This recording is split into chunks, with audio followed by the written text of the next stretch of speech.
अपने YouTube channel पे जो आपको प्रोवाइड करते हैं क्वालिटी एजुकेशन बिल्कुल फ्री ऑफ कॉस्ट। और आज हम पढ़ने वाले हैं नैतिक शिक्षा कक्षा 4 का पाठ 4 जिसका नाम है बालक ध्रुव, बॉय ध्रुव। ठीक है, चैप्टर शुरू करते हैं। बहुत समय पहले की बात है, उत्तर भारत में उत्तानपाद नाम का एक राजा राज्य करता था। उसकी पत्नी का नाम सुनीति था। एक राजा थे जिनकी पत्नी का नाम क्या था? सुनीति था। वह बहुत सुंदर और गुणवती थी। वह बहुत ही ज्यादा सुंदर और गुणवती भी थी। विवाह के कई वर्ष पश्चात भी सुनीति की कोई संतान नहीं थी। उनके विवाह को कई वर्ष बीत गए थे लेकिन उनकी कोई भी क्या नहीं थी? संतान नहीं थी, बच्चे नहीं थे। राजा सदैव इस बारे में चिंतित रहते थे कि उनकी मृत्यु के बाद उनके राज्य की देखरेख कौन करेगा। जो राजा थे वो भी इस कारण चिंतित रहते थे कि उनके बाद इस राज्य की रक्षा कौन करेगा। ठीक है, राजा उत्तानपाद सुनीति से बहुत ज्यादा प्रेम करते थे।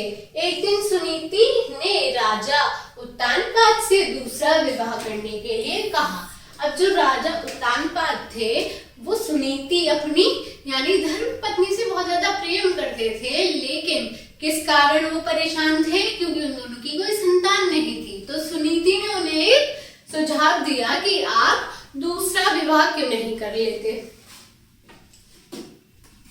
आगे बढ़ते हैं।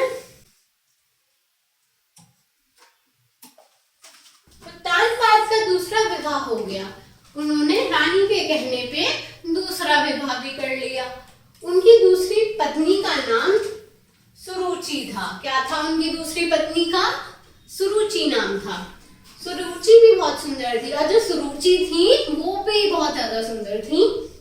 राजा उत्तानपाद उनके प्रेम में बंधते चले गए और सुनीति के प्रति उनका प्रेम कम होता चला गया। अब जो सुनीति थी उनकी पहली पत्नी, उनसे तो उनका प्रेम कम हो गया सुरुचि के आने के बाद। ठीक है, सुरुचि राजा पर अपना पूरा अधिकार जमाना चाहती थी। अब जो सुरुचि थी वो प्रेम से नहीं रहना चाहती थी सुनीति के साथ, वो राजा पे अपना पूरा हक जमाना चाहती थी। उसने सुनीति को अपने मार्ग से हटाने का निश्चय कर लिया था। उसने यह तय कर लिया था कि मैं इसे अपने रास्ते से हटा कर रहूंगी। ठीक है, आगे बढ़ते हैं। ये हमें राजा की पिक्चर दे रखी है और उसमें हमें रानी भी काफी सुंदर देखने के लिए मिलती है। आगे बढ़ते हैं। उसने राजा के कान भरने शुरू कर दिए और सुनीति का चरित्र अच्छा नहीं है कर दिए। ओके, तो जो सुरुचि थी उनकी सेकंड वाइफ, उसने क्या करा? राजा के कान भरने शुरू कर दिए कि जो सुनीति है उसका चरित्र अच्छा नहीं है, वो अच्छी औरत नहीं है। सुरुचि के कहने में आकर राजा ने सुनीति को अपने महल से बाहर निकाल दिया। अब राजा जो थे वो सुरुचि की बात में आ गए और अपनी पहली पत्नी सुनीति को महल से ही निकाल दिया। सुनीति राज्य के निकट एक वन में कुटिया बनाकर रहने लगी। अब जो सुनीति थी उसे जब बाहर निकाल दिया था तो वो वन में जाकर एक कुटिया बनाई और वहां पर रहने लगी। कुछ समय बाद सुनीति के एक पुत्र पैदा हुआ। अब सुनीति के एक पुत्र हुआ है। सुनीति ने उसका नाम ध्रुव रखा। सुनीति ने उसका नाम क्या रखा? ध्रुव। ध्रुव के मुख पर अनोखा तेज था, यानी कि जो ध्रुव था वो बहुत ही ज्यादा सुंदर था। अब वह 5 वर्ष का हो गया था। अब देखते ही देखते वह 5 साल का हो गया था। एक दिन राजा उत्तानपाद शिकार खेलने वन को गए। अब जो राजा थे वो शिकार के लिए वन में गए। वहां वह रास्ता भूल गए और सुनीति की कुटिया पर जहां पहुंचे। अब वो रास्ता भूल गए वन में और जहां पे सुनीति की कुटिया बना रखी थी उन्होंने, वहां पर कुटिया पर वो राजा पहुंच गए। राजा को देखकर सुनीति चरण स्पर्श किए, यानी कि उनके पैर छुए। सुनीति को पहचान कर राजा बहुत लज्जित हुए। जो राजा ने सुनीति को देखा तो काफी ज्यादा लज्जित हुए कि मैंने इसके साथ अच्छा नहीं किया।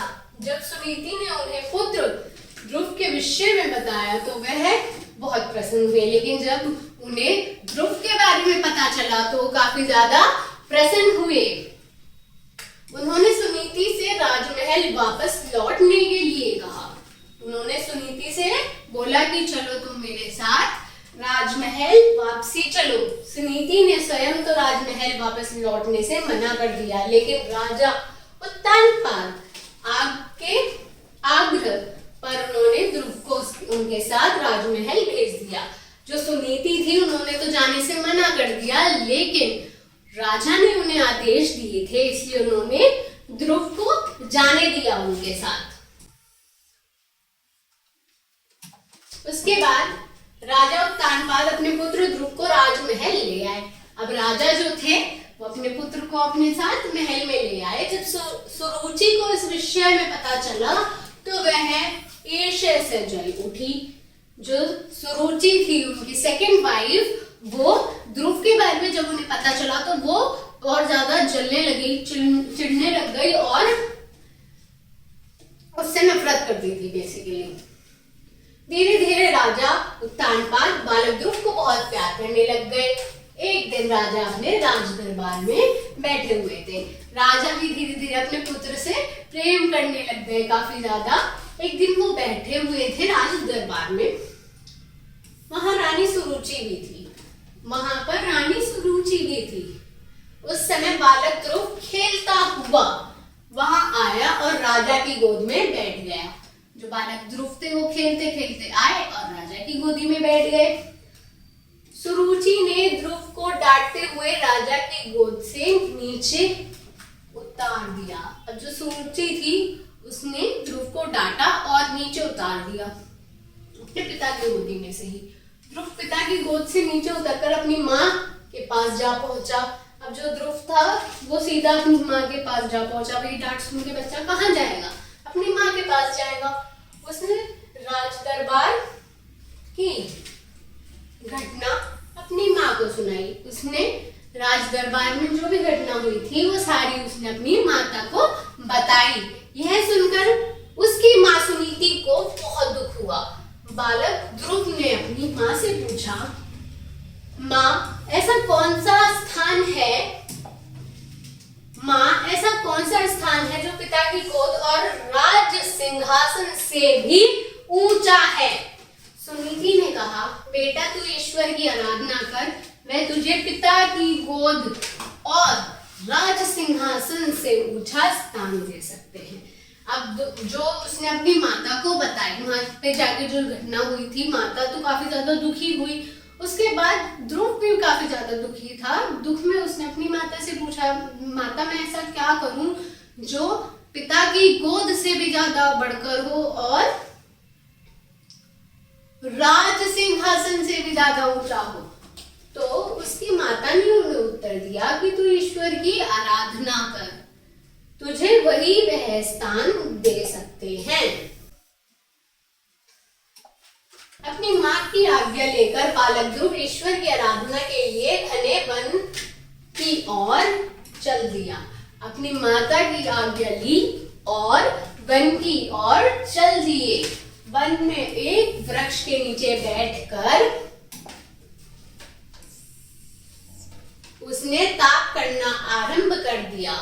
ध्रुव को देख नारद जी प्रकट हुए और बोले, अभी तुम्हारी आयु खेलने कूदने की है, ताप करने की नहीं। वहां पर नारद जी तपस्या जब ध्रुव कर रहे थे तो प्रकट हो गए और कहने लगे, बेटा अभी तुम्हारी उम्र तो खेलने कूदने की है, तुम यहाँ क्या कर रहे हो। इस पर बालक ध्रुव बोला, मेरी प्रतिज्ञा अटल है, मेरी प्रतिज्ञा अटल है, मैं ईश्वर के दर्शन करके ही रहूंगा, मैं ईश्वर के दर्शन करके ही रहूंगा। बालक ध्रुव ने कई वर्ष तक कठोर तपस्या की। जो बालक ध्रुव थे उन्होंने वहीं पर कई वर्ष कठोर तपस्या करी। उसकी तपस्या तपस्या से प्रसन्न होकर भगवान ने उन्हें दर्शन दिए और कुछ मांगने को कहा। अब जब उनकी तपस्या उन्होंने कई वर्ष करी तो उन्हें भगवान जी ने दर्शन भी दिए और पूछा, बोलो बालक तुम्हें क्या चाहिए। ध्रुव ने भगवान से पिता की गोद और राज सिंहासन से भी ऊंचा स्थान मांगा।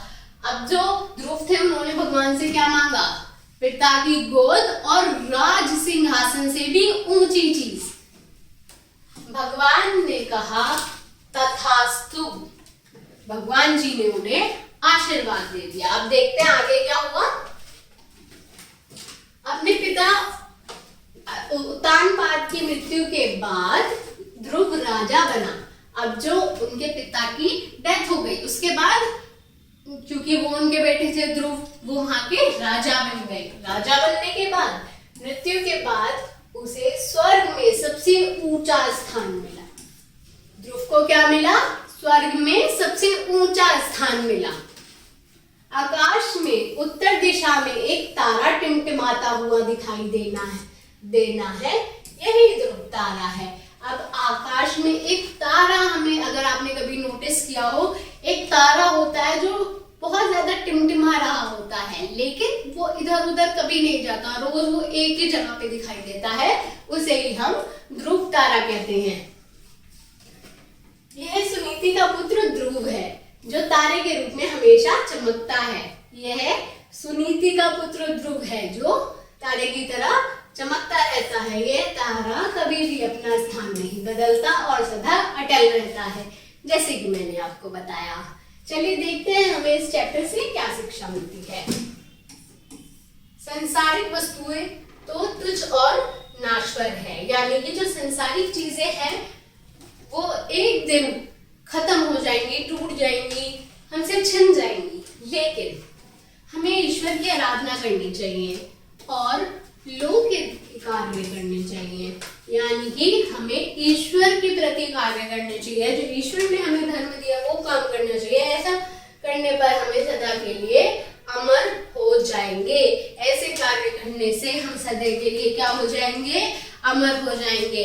जैसे ध्रुव को अमर कर दिया है, ध्रुव को हम रोज देख सकते हैं। होप ये लेक्चर आपको समझ आया होगा। इसके रिगार्डिंग आपको कोई भी डाउट रहता है आप कमेंट सेक्शन में पूछ सकते हैं। ये चैप्टर पूरा देखने के लिए थैंक यू बच्चों।